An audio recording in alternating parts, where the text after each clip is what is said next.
Лавобын гар зүүсэл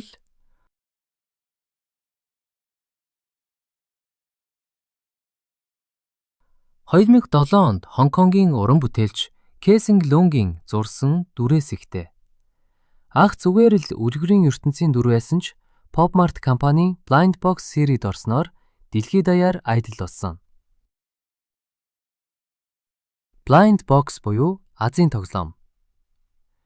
Яагаад Лабубу улам алдартай болсон нэг гол шалтгаан нь Blind Box Culture.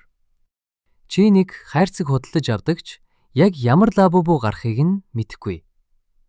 Энэ нь хүмүүсийн азанд найдах, ховор хувилбар авах хүсэлтэд холилдож тоглоом биш, аз туршилтын зах зээл болгосон.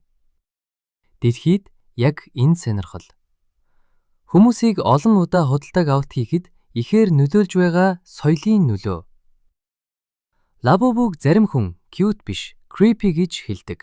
Гэхдээ яг тэр муухай болон хөөрхөн дүр төрх нь TikTok, Instagram дээр маш хурдан тархсан.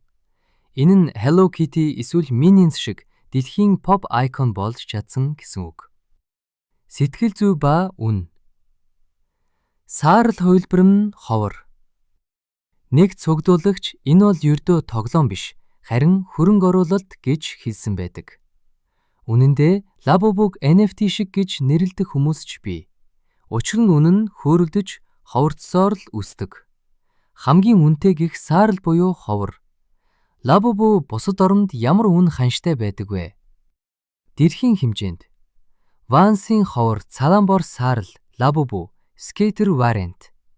eBay дээр $10,000 зарагдсан бөгөөд анх зөвхөн $85 үнэтэй байсан.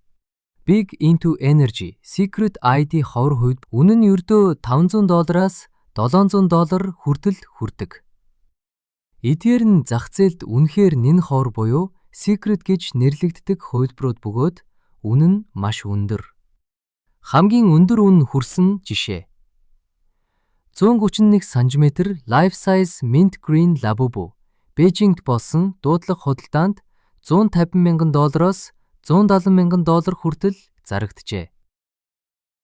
Айога Лабубу 160 см $132,000-д зарагдсан аж.